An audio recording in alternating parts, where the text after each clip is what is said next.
La figura de Jesús que desapareció en Semana Santa. Era 1993 y yo, un niño de apenas 14 años, le pedí a mi madre pasar mis vacaciones de Semana Santa en casa de mis abuelos, los cuales vivían en una comunidad alejada de la ciudad. Mis primos Ramiro e Ignacio vivían en esa comunidad, mis primos años atrás nos habían visitado, los cuales me cayeron muy bien, por lo cual yo quise pasar estas vacaciones con ellos para conocernos mejor y convivir donde ellos vivían. Esta comunidad estaba a las afueras de Aguascalientes, México. Mi primo Mauricio, que también vivía en la ciudad, se nos unió. En el pueblo de mis abuelos, todo era tranquilo, ya que la delincuencia no era un problema en esos años. La vida en esa comunidad era muy calmada, ya que no había muchas cosas con que entretenerse, solo el trabajo, fiestas y la religión. Cuando llegamos saludamos a mis abuelos, conocimos y convivimos con tíos que no habíamos conocido. También jugamos con mis primos Ramiro e Ignacio, los cuatro éramos de la misma edad por lo que nos entendimos rápido, formando un grupo inseparable, jugando fútbol, paseábamos por la presa de Saucillo y nos la pasamos platicando sobre las diferencias de vivir en la ciudad y en una comunidad. Los días pasaron y poco a poco se acercaban las fiestas de Semana Santa. La comunidad entera era muy católica, incluyendo a nuestra familia, incluso la abuela era un tipo de asistente en la iglesia, ya que tenía copia de las llaves para entrar al templo. El Jueves Santo en la procesión, nos sorprendió un grupo de aproximadamente 8 personas que venían cargando un enorme Cristo negro montado sobre una cruz enorme de madera. Este lo había enviado un donador anónimo para el pueblo. Este se colocaba en el templo justo para las festividades. Aquella cruz era muy bonita, de madera muy fina, pero el Cristo que estaba clavado en la cruz no estaba del todo normal, ya que tenía un semblante diferente, ya que su rostro no se miraba como el de otras figuras con su rostro compasivo, sino que este se miraba enojado. Esto era extraño, pero a nadie le importó, ya que era un regalo. Una vez colocado esta figura, los monjes salieron rápidamente del templo y sin dar ninguna explicación se subieron a una camioneta y salieron del pueblo rápidamente. Pasó el Jueves Santo y el viernes de la crucifixión. Al terminar la misa de la muerte de Jesús, escuché a personas decir que aquel Cristo negro los miraba con una mirada represiva, seguramente por los pecados cometidos, que debían confesarse para su resurrección.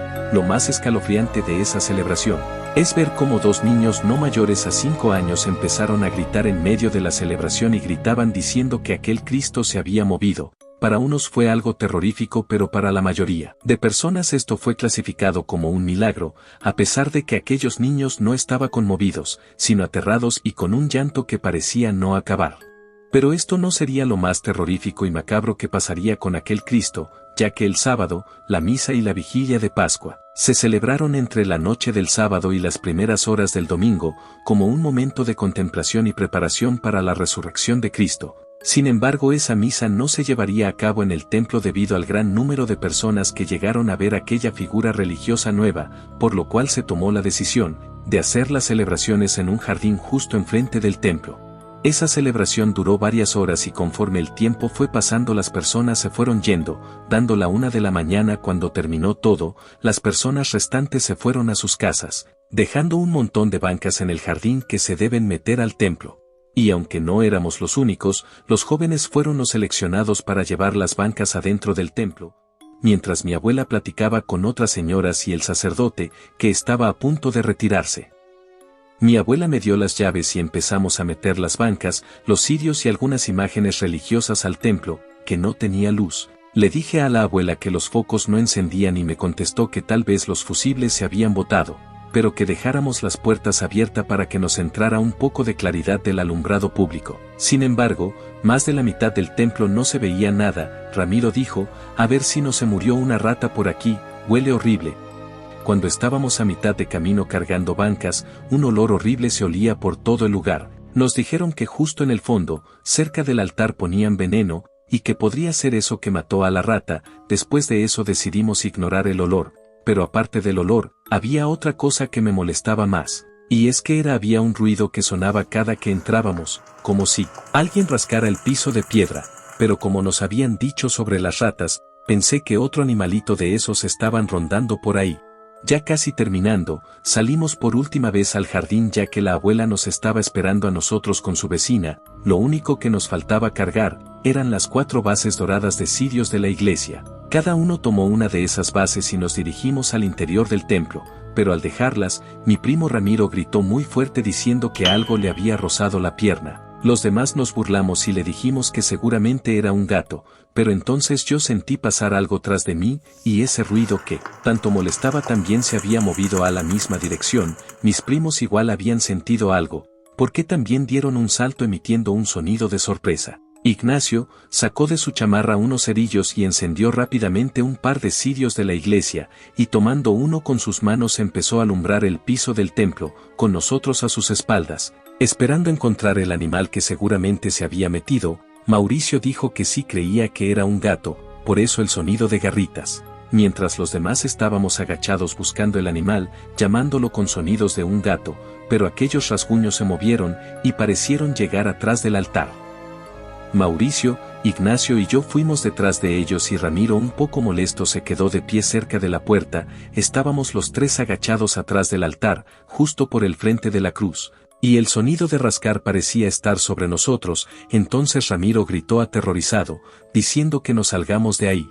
Pero antes de hacerlo, los tres instintivamente volteamos hacia arriba y vimos una cosa totalmente negra, que parecía subir aquella cruz nueva, moviéndose como lo hace una iguana. Los tres nos echamos para atrás e intentamos ver con más claridad aquella cosa, pero aunque la luz del cirio alumbraba tenuamente esa área, aquello parecía no recibir luz y se mantuvo totalmente oscuro. Entonces aquella cosa terminó por subir a la cruz y se perdió por la oscuridad, pero no sin antes dejarnos a nosotros, horrorizados y confundidos, pero no por aquel ser, sino por algo más aterrador que notamos en ese momento. Ahora el brillo naranja de la luz nos dejó ver completamente la cruz y nos dimos cuenta de algo sumamente fatal, pues el Cristo negro no estaba ahí, y a los lados, marcas de rasguños donde debían estar sus manos. De pronto se escuchó que alguien dijo: «Cuéntenme sus pecados».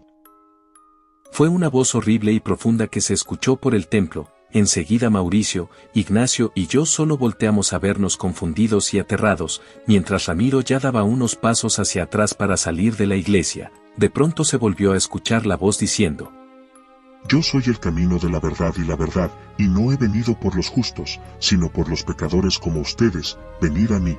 Tras estas horribles palabras, mis primos y yo corrimos con gran velocidad afuera del templo. Sin embargo, al salir corriendo dejamos el cirio prendido, y después del regaño de la abuela, ella se dirigió a cerrar el templo enojada. Aunque le rogamos que no lo hiciera, con el tiempo llegamos a la conclusión de que la abuela sí vio algo o sintió algo, ya que únicamente regresó, se paró fuera del templo, cerró las puertas y regresó hacia nosotros, rezando casi de manera silenciosa y con su rosario en la mano de forma discreta y sin decir nada, negando todo lo que habíamos escuchado.